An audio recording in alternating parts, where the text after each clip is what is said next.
It was decided that this crucial meeting should be closed to the media and the public. The chairman of the Shortland County Council, Alderman Kevin Evans, says the reasons are many. He says there'll be sensitive issues discussed here and they could be subjudicial pending possible litigation. He also says that the presence of the media could prejudice the interests of the employees. The chairman of the council, Alderman Kevin Evans, says the investigative services have been terminated and it's been decided that at this stage no criminal charges will be laid against the 10 employees. We resolved in the manner that so what was decided at that the I have indicated, that council contact Justice Glynn and inform her that the conference today between the union and council was not achieving anything, and they then resolved that it go back to Justice Glynn and that council recommend that a Section 99 inquiry take place. What does that mean? What's a Section 99 inquiry? Basically, Section 99 is an industrial court. Alderman Evans also stood by the council's decision to hire the private investigator and to suspend the men. The union say that the council has been secretive and unreasonable, and that's why the negotiations have broken down. Mr. Bob As far as I'm from the concerned, Electrical nothing. Trades Union. The situation is what it was yesterday. No information, and what I believe a complete misinterpretation of Judge Glynn's order of last week. So where does the union go from here? Well, at this stage we would seek a new conference with the Commissioner, with the judge, to have it discussed again in Council, trying to resolve it as soon as possible.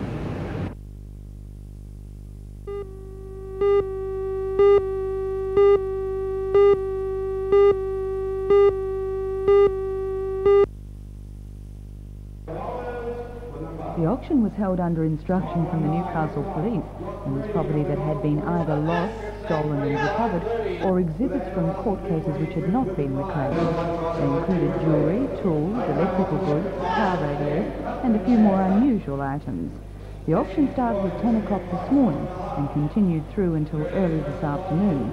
Around 500 people were estimated to have attended, and the spokesman says many items bought more than their original retail price. Police were also represented there, although some not in their official capacity, who were apparently bidding for bikes to replace those that had been stolen from their children. $45 wait for your 45, also 45, yeah, $45. 50.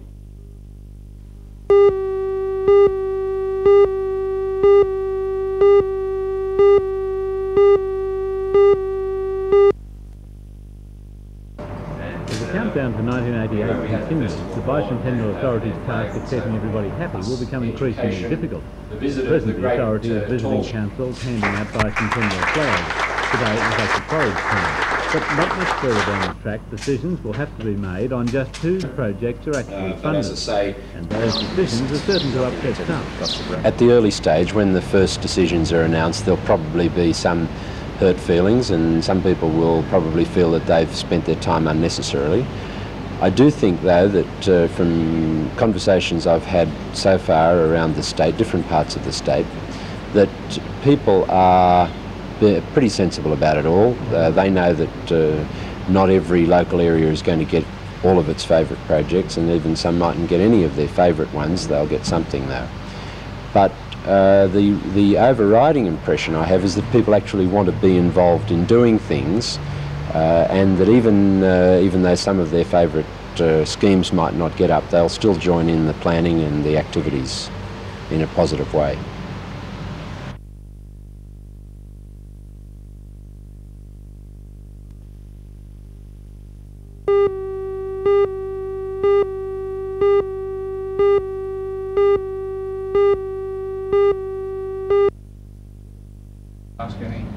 A few weeks since the National Parks and Wildlife Department revealed it would like to ban car boating from the Myall Lakes, the Joint Action Committee has put together a very professional campaign of opposition.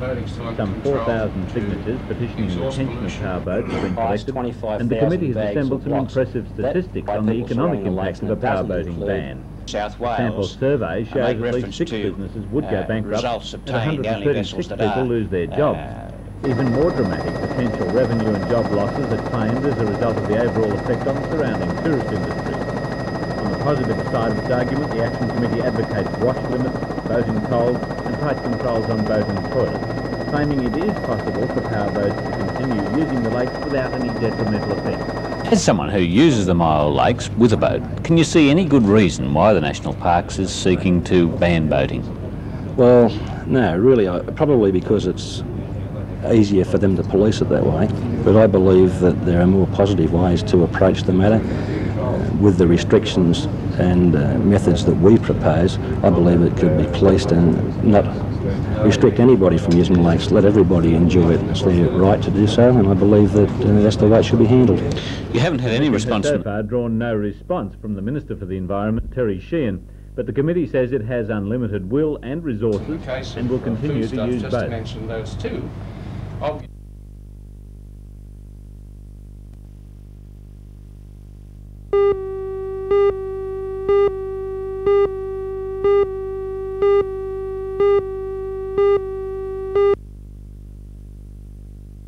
The crash happened on a two-lane bridge about a kilometre north of Muswellbrook. A Holden utility carrying the 4 young people was headed north when it slammed head-on into a laden semi-trailer. 3 of those killed died in the semi-trailer careered down the road a further 200 metres before overturning, spilling its load of onions across the roadway. The semi-trailer driver was freed from his front cabin and rushed to hospital. The impact of the collision was so great, heavy rhubarb How'd the semi-driver get on trailer you? was left embedded in the utility, while the ute's engine was torn from its mountings and flung about 30 metres down the road. Rescue units had to be called in to free the victims' bodies from the tangled wreckage. Scientific police are investigating the accident.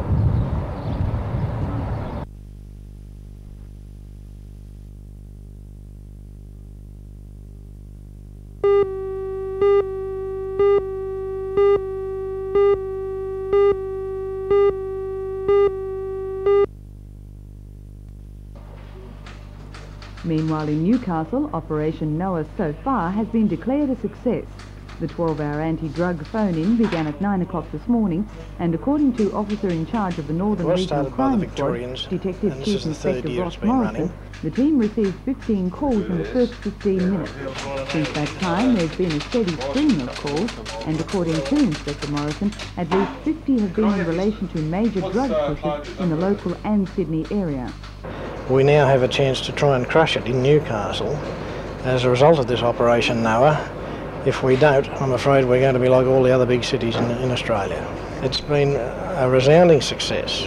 We've had, at this stage, something like 200 phone calls and an amazing amount of information input by the public.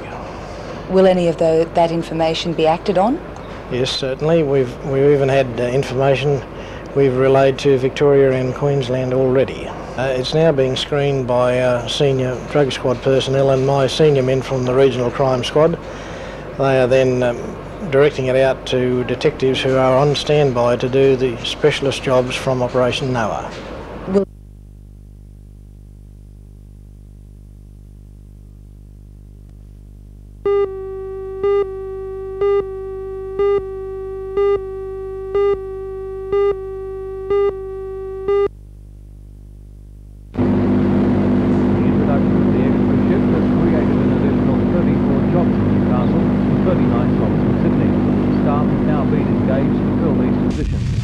Managing Director of the Grain Handling Authority, Jeff Dobbin, says the new ships were a major breakthrough in the state's green industry and has been previously considered by many people to be unachievable. Mr. Dobbin says there was both constructive atmosphere at the terminal and a genuine objective by all to see the operation work successfully.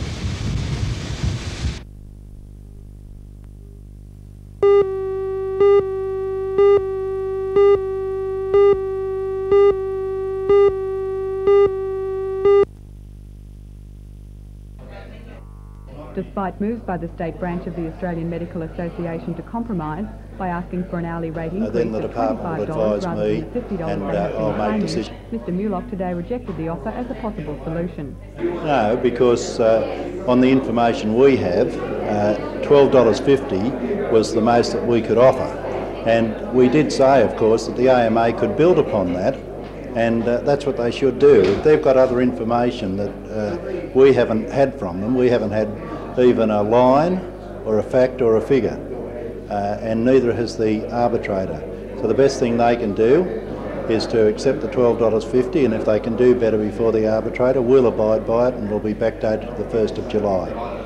However, the editor has only one issue, 4 days opening of the newly renovated operating theatres, central sterilising department and X-ray and pharmacy departments at Aboriginal Hospital. Hospital administrators sought and received an assurance from the Minister regarding draft findings of an the inquiry 30th of into November the at the request of the draft Maitland findings and Hospital, recommendations of the and after those Hospital responses, and also he indicated that the meeting took place between representatives. Many special occasions at this hospital, and I'm delighted to have. Hospital has opposed all 19 of the draft recommendations made, which included reducing the number of beds in the hospital from 176 to 92, reducing the level of obstetrics if the number of births continues to fall, and increasing community health services. Indeed out of order. Significant improvements in the operating theatre. This for Mr. Mulock without consultation with the yesterday, hospital, because he certainly is a caring politician. But I haven't read the interim Sainsbury report because I believe that it's a document that was put out to elicit responses, and the various hospitals are responding. I extended the time to the 30th of November. When those responses come in and the report is finalised, then the department will advise me, and I'll make decisions based upon my consideration of that advice. Mr Mulock also commented on the possibility that the Hunters Health Services may be underfunded compared with other regions in the state. But certainly figures early in the 80s show that it was over-resourced, and there appears to be trends that it could be under-resourced marginally. And that's why we've appointed the task force to look at it in comparison to the rest of the state based upon the most recent figures, which haven't yet been completed but will relate to 1983 operations in the health field. So that task force will report to me early next year. It will operate quite a bit in the Hunter itself.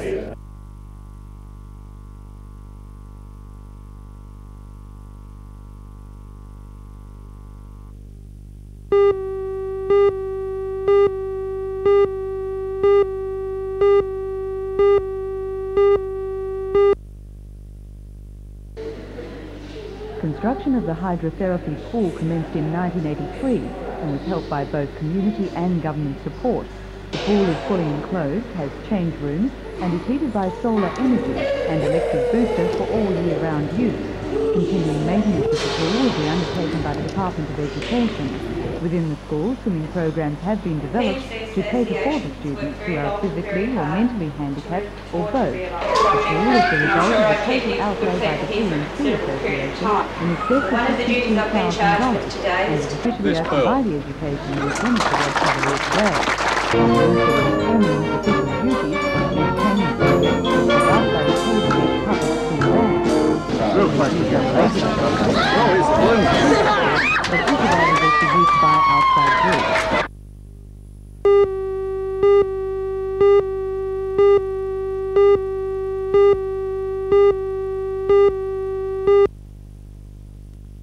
The proposed development, a model of which is on display in the Town Planning Department at the Newcastle City Administration Centre, will comprise 85 family units, 29 pensioner units and 2 community rooms, with parking for 94 vehicles.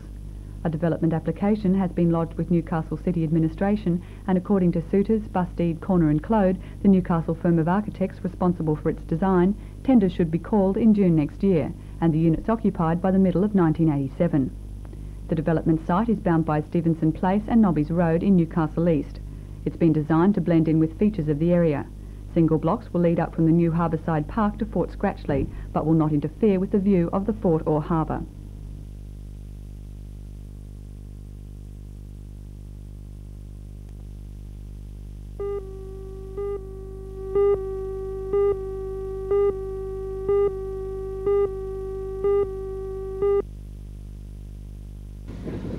The 63-year-old locomotive, Kathleen, was taken away from the Hunter when the Lifearts Company closed.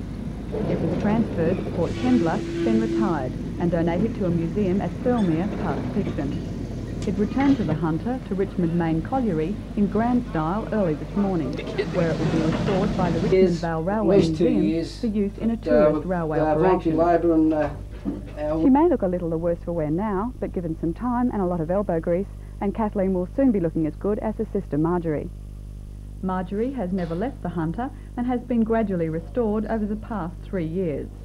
The platelets have all been cleaned back, repainted, water inspected, new tubes have been placed in, and any worn parts are then completely rebuilt and put back into the unit. The locomotive itself's going back together now. The engine should be in steam in the new year, say February or March, hopefully.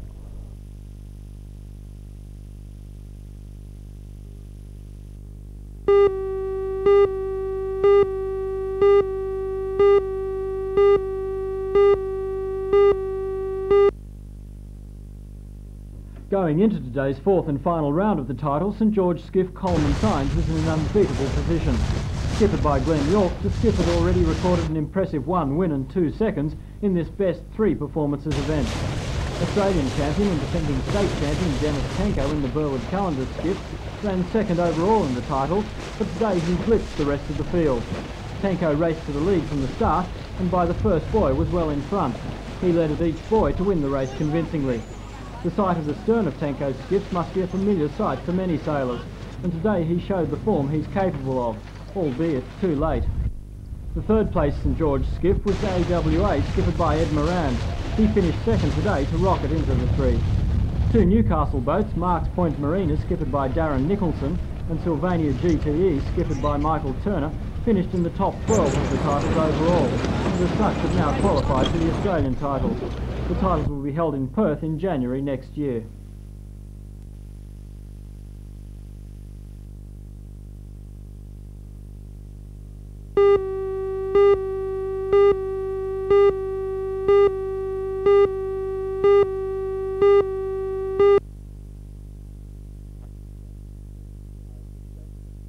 I suspect that people who were not committed to the resignation action before have now clarified their position, and that the people whose resignations become valid and stay there will be those people committed to their action on a matter of principle.